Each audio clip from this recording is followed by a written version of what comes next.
Hi, this is Vivek and you are watching my channel. तो भाई चालू करते हैं। फिलहाल देखो अभी वो 6 नंबर क्वेश्चन रह गया है क्रेडिट क्रिएशन वाला। उससे पहले वो उस क्वेश्चन को करने से पहले हमको कुछ टर्म्स हैं जो समझनी पड़ेंगी, ठीक है, बहुत इंपॉर्टेंट है उस क्वेश्चन के लिए। फिर उसके बाद चलेंगे आगे, और मेरे हिसाब से तो आपको याद रखना चाहिए ये सारी चीजें, ठीक है भाई।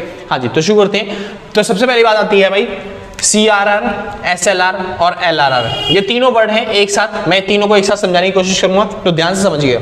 समझ में? हाँ जी, शुरू करते हैं। फॉर एग्जांपल के तौर पे मान लो किसी ने 1000 रुपए अगर बैंक में जमा करे, किसी बंदे ने बैंक में कितने रुपए जमा करे? 1000 रुपए जमा करे। क्या बैंक वाले सारे का सारा पैसा अपने पास रख के बैठेंगे, या फिर बैंक वाले सारे के सारे पैसा क्या करेंगे? भाई बैंक वाले क्या करते हैं कि अपने पास केवल 100 रुपए रखते हैं। कितने रुपए रखते हैं? 100 रुपए, ताकि मान लो इन फ्यूचर कोई मांगने आता है तो उसको दे पाए वापस, ठीक है। तो 100 रुपए अपने पास रखते हैं। बाकी सारा पैसा क्या किया जाता है? बाकी सारा पैसा दिया जाता है लोन पे। कितने रुपए दिए जाते हैं लोन पे? लगभग 900 रुपए के आसपास लोन पे दे देते हैं। आसान है? दोबारा समझिए, अगर बैंक में कोई 100 रुपए जमा, मतलब 1000 रुपए जमा करता है, तो बैंक वाले उसमें से 100 रुपए अपने पास रखते हैं और बाकी 900 रुपए क्या कर देते हैं? लोन पे दे देते हैं। तो जो बैंक वाले पैसा अपने पास रखते हैं ना, उसी को क्या कहा जाता है? उसी को कहा जाता है LRR। तो LRR क्या होता है? वो पैसा जो डिपॉजिट्स का वो पार्ट जो बैंक वालों ने क्या करा है? अपने पास रखा है। LRR क्या होता है? डिपॉजिट्स का वो पार्ट जो कमर्शियल बैंक वालों ने कहां पे रखा है? अपने पास रखा है। कोई दिक्कत नहीं है ना? आसान है, बहुत अच्छे। लेकिन समझिए ध्यान से, क्या बैंक में केवल क्या 1000 रुपए जमा होते हैं एक दिन में? नहीं जी, बैंकों में तो करोड़ों में ट्रांजैक्शन चल रही होती हैं, समझ? तो हजारों करोड़ रुपए जमा होते हैं वहां पे, समझ?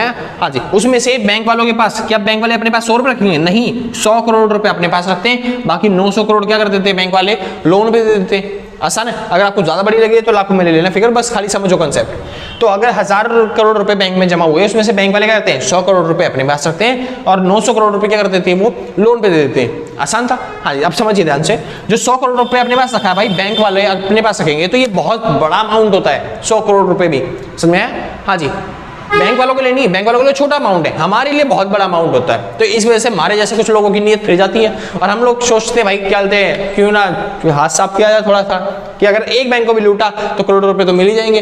तो इस वजह से क्यों ना बैंकों में जाया जाए लूटने के लिए। तो भाई इसी वजह से लूटपाट ज्यादा होती है। तो इससे बचने के लिए जो बैंक वाले क्या करते हैं, क्या 100 करोड़ रुपए अपने पास रख के घूमते हैं? नहीं, बैंक वाले क्या कर देते हैं? उसको 2 पार्ट में डिवाइड कर देते हैं। अगला पार्ट, पहला पार्ट होता है CRR और दूसरा पार्ट होता है SLR। ऐसा है, 100 करोड़ रुपए को 2 पार्ट में डिवाइड कर दिया, 50 करोड़ अलग और 50 करोड़ अलग। सिंपल है ना? हाँ जी, 50 करोड़ अलग कर देते हैं और 50 करोड़ अलग कर देते हैं। तो ये जो है ना भाई, ये जो 50 करोड़ है ये वाला, यानी जो CRR वाला पार्ट है, ये बैंक वालों को ज्यादा पैसा हो जाता है तो बैंक वाले अपने पास ज्यादा रख नहीं सकते। तो ये वाला जो 50 करोड़ पार्ट है, यानी CRR वाला जो पार्ट है, ये हर शाम बैंक वाले क्या कर देते हैं? ये भिजवा दिया जाता है किसके पास? RBI के पास। तो पिछले वाले फंक्शन में मैंने बताया था, RBI केवल किसकी डिपॉजिट जमा करती है? RBI जमा करती है बैंक वालों की डिपॉजिट, वही यही डिपॉजिट है। यानी जो आम जनता का पैसा है, बैंक वाले 100 करोड़ रुपए अपने पास रखते हैं, वो ज्यादा पैसा होता है, इस वजह से उसको 2 पार्ट में डिवाइड कर देते हैं, CRR और SLR। तो जो CRR वाला पार्ट है वो किसके पास सेफ रखा जाता है? वो रखा जाता है RBI के पास। सिंपल बात है, ये जो 50 करोड़ होंगे ये किसके पास रखे जाएंगे? RBI के पास।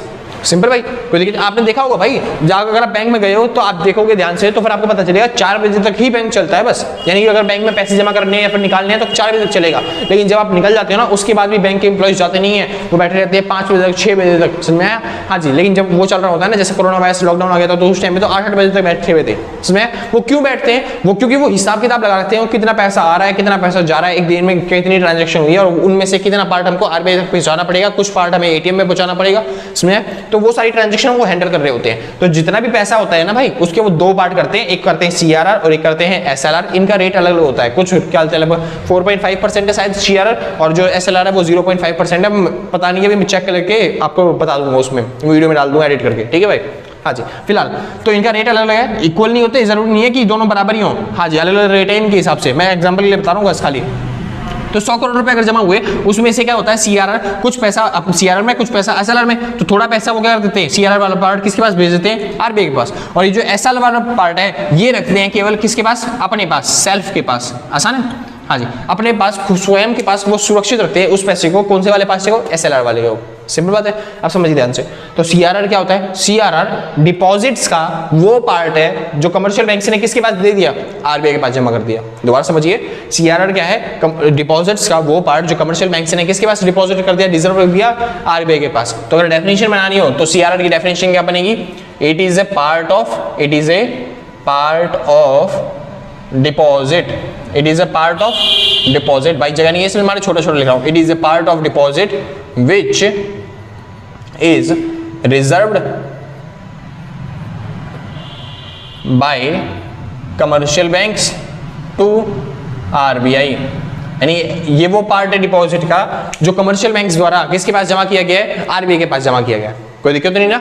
हाँ जी, आगे चलें। एसएलआर क्या होता है? एसएलआर भी वही सेम है, ये डिपॉजिट्स का वो पार्ट है जो क्या बोलते हैं कमर्शियल बैंक्स ने कहां पे जमा किया है, अपने पास ही रिजर्व रखा है। आसान है? तो डेफिनेशन क्या बनेगी, it is a part of deposits which is reserved by commercial banks to itself। आसान है? हाँ जी, तो ये डिपॉजिट्स का वो पार्ट है जो कमर्शियल बैंक्स ने कहां पे जमा किया है, अपने पास ही जमा किया है, उसे क्या बोलते हैं भाई, एसएलआर। तो सीआरआर की कौन जमा करता है, आरबीआई, और एसएलआर कौन जमा करता है, अपने पास ही जमा किया जाता है। कोई दिक्कत नहीं ना, वो अपने पास रखते हैं, यानी कि ये वो पैसा होता है जिसमें से हम लेते देते रहते हैं, रोज ट्रांजेक्शन जो करते हैं वो एसएलआर वाला पैसा होता है। कोई दिक्कत नहीं ना? हाँ जी, इसी वजह से इसकी फुल फॉर्म क्या है, कैश रिजर्व रेशियो, यानी ये वो पैसा है जो कैश में हर साल हर शाम को क्या बोलते हैं आरबीआई के पास भिजवाया जाता है कैश की फॉर्म में। आसान है? हाँ जी। स्टैट्यूटरी लिक्विडिटी रेशियो, ये वो पैसा है जो लिक्विडिटी बनाने के लिए, तरलता बनाने के लिए, मतलब आराम से बैंक चलते रहे, इस वजह से बैंकों के पास ही सेफ रखा जाता है। समझ में आया भाई? हाँ जी, इसका नाम है स्टैट्यूटरी लिक्विडिटी रेशियो और उसका क्या है, कैश रिजर्व रेशियो। आसान था भाई? अच्छा, बात करी जाए अगर एलआरआर, तो एलआरआर का नाम होता है लीगल रिजर्व रेशियो। और लीगल रिजर्व रेशियो कैसे निकलता है, मैंने अभी बताया भाई, ये एलआरआर कैसे निकलेगा, ये डिपॉजिट का वो पार्ट है जो बैंक वाले अपने पास रखते हैं, लेकिन एक्चुअल में तो वो ये वाला पार्ट होता है जो बैंक वाले अपने पास रखते हैं, यानी कि इसमें तो कुछ ऐसा पार्ट भी जुड़ता है जो आरबीआई के पास भेजा गया है। आसान है? यानी कि एलआरआर अगर निकालना तो वो कैसे निकलेगा, सीआरआर और एसएलआर को जोड़ के। तो बस आपको डेफिनेशन भी यही लिखनी है, it includes CRR and SLR। समझ में? यानी कि LRR का फॉर्मूला क्या बन गया, LRR का फॉर्मूला बन गया CRR प्लस में SLR। लेकिन भाई इसके अंदर और भी चीजें आती हैं, अगर आप क्या बोलते हैं कॉलेज में जाओगे वहां पे पढ़ोगे तो उसके अंदर आता है VCR भी, लेकिन वो आपके सिलेबस में नहीं है तो आपको करने की जरूरत भी नहीं है। समझ में? तो आपको बस इतना लिखना है कि LRR क्या है, CRR प्लस में SLR। लेकिन ये एक्चुअल फॉर्मूला नहीं है, कोई अगर आपको फॉर्मूला बोले तो फॉर्मूले की जगह ये मत लिख देना, फॉर्मूले में क्या होता है भाई, VCR भी आता है, और भी टर्म्स है वो भी आती है, लेकिन वो आपके सिलेबस में नहीं है, इस वजह से नहीं बता पाऊंगा मैं। समझ में? तो खाली इतना समझो LRR क्या होता है, जिसके अंदर इंक्लूड होती है CRR भी और SLR भी, और भी चीजें इंक्लूड होती है, लेकिन ये भी इंक्लूड होती है। आसान है? तो डेफिनेशन में ये बात लिखना कि it is a sum of CRR and SLR, ये डेफिनेशन नहीं लिखनी, क्या लिखनी है, it includes CRR and SLR। ऐसा ना? हाँ जी, वहां पे CRR और SLR में लिखना, पूरा नाम लिखना उनका, जैसे कि cash reserve ratio and statutory liquidity ratio. ठीक है भाई? हाँ जी, आगे चलते हैं। अगला टॉपिक आता है भाई बैंक रेट और रेपो रेट। तो बैंक रेट और रेपो रेट के लिए समझाने के लिए आपको मिटाना पड़ेगा ये चीज, तो मिटा देता हूँ फटाफट से। अब समझिए ध्यान से, अब ये बैंक रेट क्या होता है और ये रेपो रेट क्या होता है, समझिए सर ध्यान से। फॉर एग्जांपल, ये मान लो मैं हूं और मेरे को पैसे की जरूरत पड़ी, तो मेरे को पैसे की जरूरत पड़ी कि मैं किससे मांगूंगा, जाहिर सी बात है मैं कमर्शियल बैंक से मांगूंगा, यानी कमर्शियल बैंक मेरे को लोन दे देंगे। हाँ जी बिल्कुल दे देंगे। क्या मेरी शक्ल देख के मैं छोड़ी दिख रहा हूँ? नहीं, लड़कियों को शक्ल देख के भी नहीं देते। हाँ, मतलब फिर भी लड़कियों पर रहम कर दिया जाता है ना, तो इस वजह से कहा जाता है भाई कि लड़कियों दे देते हैं, लेकिन हम पे यार क्या कुछ ना कुछ प्रॉपर्टी रखनी पड़ेगी। ठीक है, तो बैंक वाले हमको लोन दे रहे हैं, क्या फ्री में देंगे, बदले में कुछ नहीं लेंगे हमसे? हाँ जी लेते हैं। क्या लेते हैं? प्रॉपर्टी। नहीं जी, प्रॉपर्टी की बात नहीं कर रहा, प्रॉपर्टी तो वापस मिल जाएगी हमें, कुछ बदले में एक्स्ट्रा चीज लेते हैं। हाँ जी लेते हैं, बिल्कुल। क्या लेते हैं? वो हमसे लेते हैं भाई 2% 3% के हिसाब से ब्याज। क्या लेते हैं? ब्याज। हाँ जी, अब ये जो 2% 3% है ये रेट, इस रेट को क्या बोलता हूं मैं, यानी कि बैंक वाले हमसे क्या लेते हैं बदले में, बदले में हमसे क्या लेते हैं, ये लेते हैं हमें इंटरेस्ट रेट। क्या लेते हैं? Interest rate. समझ में आया? दोबारा समझिए, कमर्शियल बैंक हमको लोन देता है तो बदले में हमसे क्या लेता है? Interest rate. इतना समझ में? क्या कमर्शियल बैंक हमको लोन देता है तो बदले में हमसे क्या लेता है? Interest rate. आसान है? अब समझिए ध्यान से, कोशिश करिए समझने की। ठीक है? हाँ जी, इंटरेस्ट रेट और लोन, अगर मान लो इंटरेस्ट रेट ज्यादा हुआ, इंटरेस्ट रेट क्या होगा? ज्यादा, यानी कि वो कह रहे हैं अगर आप 100 रुपए का लोन लेते हो तो फिर आपको 200 रुपए चुकाने पड़ेंगे। इंटरेस्ट रेट पूरा डबल है, 100%। समझ में? क्या मैं लोन लूंगा? नहीं, यानी अगर इंटरेस्ट रेट कम ज्यादा होता है तो मैं लोन क्या लेता हूँ? कम। और अगर इंटरेस्ट रेट कम हुआ, वो कह रहा है कि ना 100 रुपए का लोन ले रहे हो तो खाली 1 ही रुपया चुकाना पड़ेगा, तो भाई इतने कम रुपए चुकाने, मैं तो भर भर के लोन लूंगा। तो उससे अगर इंटरेस्ट रेट कम होता है तो हम लोन भी क्या लेते हैं? ज्यादा। यानी कि देखिए, अगर इंटरेस्ट रेट ज्यादा होता है तो लोन कम लिया जाता है, और अगर इंटरेस्ट रेट कम होता है तो लोन ज्यादा लिया जाता है। यानी कि कैसा रिलेशन है? उल्टे उल्टे या फिर सेम सेम है या फिर उल्टे उल्टे? आई एम सॉरी भाई। हाँ जी, तो ये सेम सेम है या फिर उल्टे उल्टे हैं? तो ये बढ़ रहा है तो फिर ये घट रहा है। हाँ जी, उल्टे उल्टे हैं तो इसको बोलते हैं नेगेटिव रिलेशन। क्या बोलते हैं इसे? Negative relation. आसान था भाई, कोई दिक्कत नहीं ना? हाँ जी, सॉरी भाई बता रहा हूँ, होता है यार, पता नहीं क्या होता है वीडियो बनाने के टाइम पे। तो अगर ये उल्टे उल्टे हैं तो फिर इसको बोला जाता है नेगेटिव रिलेशन। अगर इंटरेस्ट रेट ज्यादा होगा तो फिर लोन का होगा कम, और लोन कम मतलब लोन ज्यादा होगा तो फिर इंटरेस्ट रेट कम होगा, तभी तो लोन ज्यादा ले रहे हैं। आसान भाई? हाँ जी, यानी कि इनमें नेगेटिव रिलेशन होता है, इसलिए समझिए। तो बात आती है अब ये बैंक रेट या फिर रेपो रेट क्या होता है, ठीक है? तो सोचिए, देखो जैसे हमको जरूरत पड़ी लोन की तो बैंक वाले के पास चले जाते हैं। क्या कमर्शियल बैंक्स को कभी लोन की जरूरत नहीं पड़ती? जाहिर सी बात है, उसको भी लोन की जरूरत पड़ती होगी, तो वो किसके पास जाएगा? अपने पापा के पास, यानी कि किसके पास? आरबीआई के पास। यानी आरबीआई इसको क्या देती है? आरबीआई देती है इसे लोन, और बदले में क्या लेगी? वो भी इंटरेस्ट रेट लेगी, 5% 10%। समझ में आया? हाँ जी, तो ये जो 5% 10% ये जो लेते हैं ना, अगर हम लोग पे कर रहे हैं कमर्शियल बैंक को तो उसको बोला जाता है इंटरेस्ट रेट।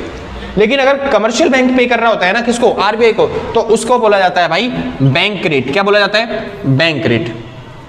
समझे? तो बैंक रेट क्या होता है? ये वो रेट होता है जिस रेट पे आरबीआई जो होती है वो लोन, सॉरी कमर्शियल बैंक जो होते हैं वो लोन लेते हैं किससे? आरबीआई से। आसान है? तो बैंक रेट क्या है? ये वो रेट है जिस रेट पे कमर्शियल बैंक आरबीआई से लोन लेते हैं। तो आप डेफिनेशन क्या लिखोगे बैंक रेट की? It is a rate, it is a rate at which RBI provides loan to commercial banks। आसान भाई? हाँ जी, it is a rate at which RBI provides loan to commercial banks। आसान? एक ऐसा rate जिस rate पे RBI जो है कमर्शियल बैंक्स को लोन प्रोवाइड करती है, उसी को क्या बोलते हैं भाई? उसी को बोलते हैं बैंक रेट। आसान? हाँ जी, अब समझिए ध्यान से। बात आती है भैया ये बैंक रेट तो हो गया, मगर ये रेपो रेट क्या है? रेपो रेट और बैंक रेट बिल्कुल सेम है भाई, बिल्कुल सेम। इतने सेम कि जैसे मैं अपने आप को शीशे में देख रहा हूं, ओ वाह कितना सोना मुंडा, मैं मर जाऊंगा गुड़ खा कर। सही में भाई यार, मैं लड़की होता ना मैं खुद से ही शादी कर लेता। क्या करेगा? हाँ मतलब वापस आता हूँ टॉपिक पे। तो रेपो रेट क्या होता है? रेपो रेट मतलब होता है बैंक रेट जैसा ही, बिल्कुल सेम। रेपो रेट ही बैंक रेट है ये मान लो, ठीक है? यानी कि बिल्कुल सेम है भाई, जैसे मैं अपने आप को शीशे में देख रहा हूँ उतना सेम है बैंक रेट और रेपो रेट। समझ में आया? कोई डिफरेंस होगा फिर? नहीं, कोई डिफरेंस नहीं है, बिल्कुल दोनों सेम है। यानी कि ये भी वो रेट है जिस रेट पे कमर्शियल बैंक लोन लेता है किससे? आरबीआई से। तो अगर आप डेफिनेशन लिखना चाहो तो क्या लिखोगे? It is a rate, it is a rate at which RBI provides, RBI देती है लोन टू कमर्शियल बैंक्स। एक ऐसी रेट जिस रेट पे आरबीआई लोन देती है किसको? कमर्शियल बैंक्स को। आसान? एक ऐसी रेट जिस रेट पे आरबीआई लोन देती है किसको? कमर्शियल बैंक्स को। तो भैया दो बार डेफिनेशन क्यों लिखी? दो बार मेहनत क्यों करी? इतने आरसी तो है हम, तो भाई टाइम बचाने का काम है अपना। तो क्या करा जाए? ये दोनों सेम ही है बिल्कुल, बस थोड़ा सा डिफरेंस है। जैसे मैं अपने आपको शीशे में देख रहा हूँ बिल्कुल सेम होंगे, बस थोड़ा सा डिफरेंस। क्यों? क्योंकि जो मेरा राइट हैंड होगा वो उसका लेफ्ट हैंड होगा, और जो मेरा लेफ्ट हैंड होगा वो उसका राइट हैंड होगा, है ना भाई? थोड़ा सा डिफरेंस है। हाँ जी, बिल्कुल उसी तरीके से इसमें भी डिफरेंस है। क्या डिफरेंस है इनमें? अगर लोन जो लिया जा रहा है वो लॉन्ग टर्म के लिए, किसके लिए? फॉर लॉन्ग टर्म, तो उस पे जो ब्याज होगा उस ब्याज को बोला जाएगा भाई बैंक रेट। आसान? हाँ जी। और अगर जो लोन लिया जाए वो फॉर शॉर्ट टर्म है, क्या है? फॉर शॉर्ट टर्म, छोटे समय के लिए, तो उस पर जो ब्याज लगेगा उसको बोला जाएगा रेपो रेट। यानी कि अगर आप लंबे समय के लिए लोन ले रहे हो तो उसको क्या बोलते हैं? Bank rate. अगर आप छोटे समय के लिए लोन ले रहे हो तो उसे क्या बोलेंगे? Repo rate. आसान था भाई, कोई दिक्कत नहीं ना? हाँ जी, उसको नहीं बोलेंगे छोटे समय के लोन को, छोटे समय पे जो लोन ले रहे हो उस पे लगने वाला जो इंटरेस्ट रेट है उस इंटरेस्ट रेट को बोलते हैं भाई रेपो रेट। आसान है? हाँ जी, इंटरेस्ट रेट को ही बोलते हैं क्या भाई? Bank rate. अच्छा, पेपर में कई बार क्वेश्चन आता है, बताइए difference between bank rate and repo rate. तो आपको क्या लिखना है? यहाँ पे जो लोन है वो किस लिए लिया जाता है? वो लिया जाता है लॉन्ग टर्म के लिए। किसके लिए? Long term. यहाँ पे जो लोन है वो किसके लिए लिया जाता है? वो लिया जाता है शॉर्ट टर्म के लिए। किसके लिए? शॉर्ट टर्म के लिए। आसान है? ये पहला डिफरेंस हो गया। अब समझिए दूसरा डिफरेंस, जब कोई लंबे समय के लिए लोन लेता है तो हमें इंटरेस्ट रेट कम रखते हैं, हमें इंटरेस्ट रेट रखते हैं कम, ठीक है? ताकि वो ग्राहक छूट के ना चला जाए, क्योंकि वो लंबे समय तक हमें मुनाफा पहुंचाएगा, ठीक है? और जब शॉर्ट टर्म के लिए लिया जाता है ना लोन, तो उस टाइम पे इंटरेस्ट रेट क्या होता है? इंटरेस्ट रेट थोड़ा ज्यादा होता है, क्योंकि ये तो यार 1-2 महीने में छूट के चला जाएगा ग्राहक, तो इससे जितना लूट सकते हो उतना लूटो। तो इस वजह से इंटरेस्ट क्या होता है? ज्यादा होता है शॉर्ट टर्म के अंदर। हाँ जी, तीसरा डिफरेंस, यहाँ पे लंबे समय के लिए लोन ले रहे हैं तो यहाँ पे कोई ना कोई सिक्योरिटी रखनी पड़ती है, आपको गिरवी रखना पड़ेगा कोई ना कोई सामान। आसान है, हाँ जी, तभी आपको लोन मिलेगा। लेकिन यहाँ पे तीसरा टॉपिक यानी कि यहाँ पे कोई भी सिक्योरिटी की आवश्यकता नहीं है, यानी कि जो आरबीआई है वो बैंक वालों से कभी भी कोई भी सिक्योरिटी नहीं मांगती शॉर्ट टर्म के लिए, क्योंकि उनको पता है छोटे समय में तो चुका ही देगा ये लोन। जैसे अगर आपको क्रेडिट कार्ड पे ओवरड्राफ्ट करना है यार 20-30 हज़ार रुपये फालतू निकालने हैं तो आराम से निकाल सकते हो, क्योंकि इतना तो अलाउ कर देते हैं बैंक वाले। लेकिन वहीं पर अगर आपको लोन चाहिए क्या 10-20 लाख का, 30-40 लाख का, तो आराम से आपको भाई लॉन्ग टर्म के लिए कुछ ना कुछ सिक्योरिटी रखनी पड़ती है। आसान भाई, हाँ जी। तो इस तरीके से चलते हैं, डिफरेंस लिख सकते हो आप आराम से बैंक रेट और रेपो रेट के अंदर। वापस चलते हैं अपने टॉपिक पे। तो बैंक रेट रेपो रेट हो गया, अब समझिए ध्यान से। बात आती है रिवर्स रेपो रेट। रिवर्स नाम से पता चलता है उल्टा, रिवर्स रेपो रेट। तो उल्टा क्या है, अगर देखो जैसे मेरे को जरूरत पड़ी, मैं बैंक वालों के पास क्या बैंक वालों को जरूरत नहीं पड़ती, हाँ जी पड़ती है, तो वो किसके पास जाते हैं, आरबीआई के पास। ऐसे ही कई बार जरूरत पड़ जाती है किसको, आरबीआई को। तो अगर आरबीआई को जरूरत पड़ी पैसों की तो वो किसके पास जाएंगे, वो जाएंगे फिर दोबारा किसके पास, कमर्शियल बैंक्स के पास। तो कमर्शियल बैंक आरबीआई को क्या देता है, लोन, और बदले में देखो आरबीआई ने पिछली बार लोन लिया था तो कमर्शियल बैंक कहता है तुम मेरे लोन ले हुआ, ठीक है, मतलब मैं तेरे से लोन लेने आऊंगा तो तू मेरे से इंटरेस्ट लेता है, अब तू लोन लेने आया मैं इंटरेस्ट नहीं लूंगा, बिल्कुल लूंगा, हाँ जी। तो जो ये इंटरेस्ट लेता है 5% 10%, उसी को बोला जाता है रिवर्स रेपो रेट। आसान है। तो रिवर्स रेपो रेट क्या होता है, एक ऐसी रेट जिस रेट पे कमर्शियल बैंक से लोन देता है किसको, आरबीआई को। सिंपल बात है भाई। तो डेफिनेशन क्या लिखनी है, it is a rate at which commercial banks provides loan to RBI.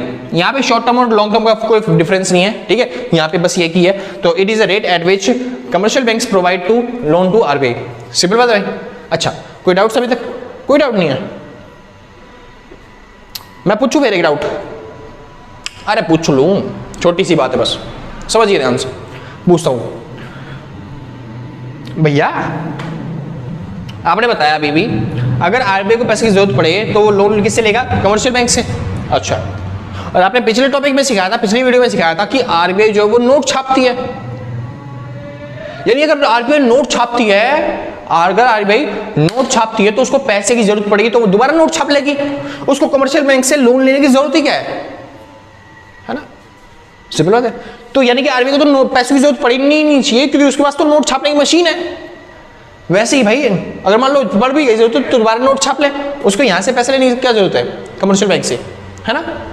और अभी आप बता रहे हो कि भैया क्या बोलते हैं आरबीआई जो है कमर्शियल बैंक से लोन लेती है, बल्कि लोन ले रही है उस पर ब्याज भी चुका रही है, ऐसा कैसे है, ऐसा क्यों, समझे। तो आप पहले थोड़ा सा डाउट से, तो आप क्या बोलते हैं दिन भर सोचिए, अगली वीडियो में मैं आपको बता दूंगा ये टॉपिक, ठीक है। हाँ जी, नेक्स्ट वीडियो में आपको इसका आंसर मिल जाएगा। तो भाई ध्यान से इस क्वेश्चन का डाउट सॉल्व करिए, अगर आपको पता है तो नीचे कमेंट बॉक्स में लिख के जाना फटाफट, ताकि बाकी बच्चों की हेल्प हो जाए, ठीक है भाई। हाँ जी, फिलहाल आगे चलते हैं, अगला टॉपिक आता है मार्जिनल रिक्वायरमेंट। तो मार्जिनल रिक्वायरमेंट के समझने के लिए थोड़ा सा मिटो देता हूँ भाई फटाफट से, ठीक है।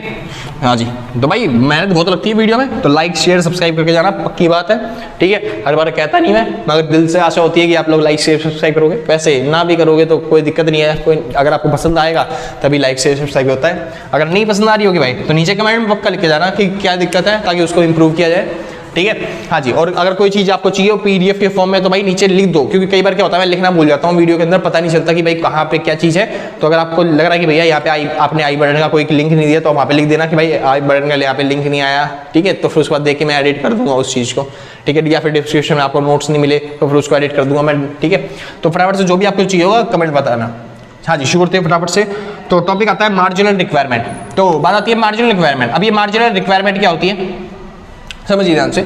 मार्जिनल रिक्वायरमेंट, ठीक है, मान लेते हैं मेरे को क्या बोलते हैं लोन चाहिए कितने रुपए का, 10 लाख रुपए का।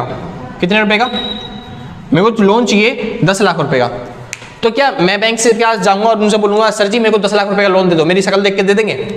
वो कह रहा 2 चुटकियां लगा के जाओ शायद दे दे। नहीं भाई, चाहे कैसे भी जाऊंगा मेरे को लोन नहीं देने वाले। वो लोन तब तक नहीं देंगे जब तक मैं उनको कोई सिक्योरिटी के तौर पे कोई चीज़ नहीं दे देता। सिंपल बात है, यानी मैं कुछ ना कुछ गिरवी रखना पड़ेगा, इसमें बिना ऐसे तो लोन दे देगा कोई। तो भाई 10 लाख का मेरे को लोन चाहिए तो मैं कितने रुपए की चीज़ गिरवी रखूँ? क्या 5 लाख की जमीन रख दूँ उनके पास गिरवी, वो दे देंगे? तब वो कह रहा दे देंगे। अरे ऐसे नहीं होता भाई, सोच मेरी 5 लाख की जमीन बिक नहीं रही थी, ठीक है, तो मैंने आरबीआई को 5 लाख की जमीन दे दी और उनसे 10 लाख का लोन लेके भग गया, फिर मैं मेरे तो फायदा हो गया ना, बैंक वालों को घाटा हो गया। तो अपने घाटे का काम तो नहीं करवाते वो लोग।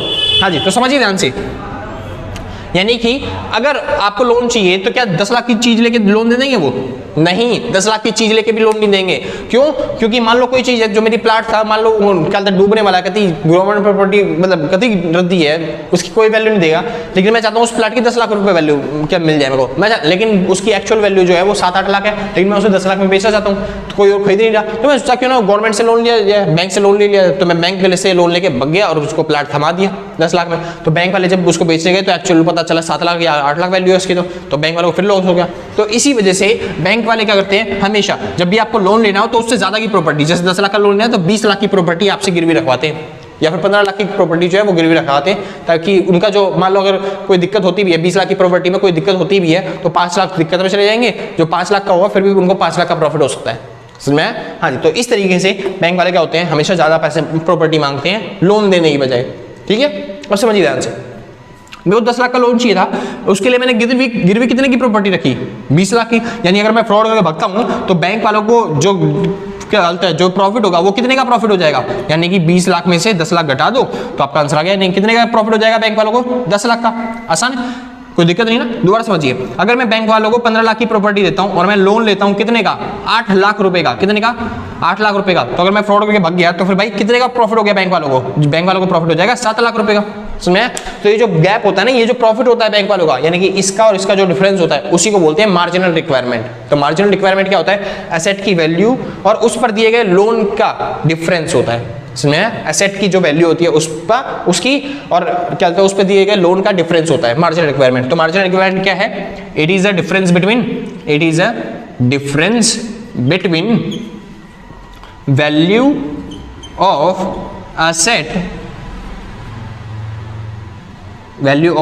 assets and loan provided on that asset, और उस एसेट पर दिए गए लोन का डिफरेंस होता है। तो क्या होता है marginal requirement? It is a difference between asset, value of asset and loan provided on that asset. यानी कि जो एसेट की वैल्यू है उसकी और जो उस पर लोन दिया गया है उसका जो डिफरेंस है उसको क्या बोलते हैं? Marginal requirement. यानी ये वो होता है मार्जिनल रिक्वायरमेंट। क्या होता है? बैंक वालों का प्रॉफिट, जिस प्रॉफिट के लिए वो तैयार होते हैं कि मैं लोन दे दूंगा इस बंदे को, उस प्रॉफिट को क्या बोलते हैं? Marginal requirement. आसान है भाई?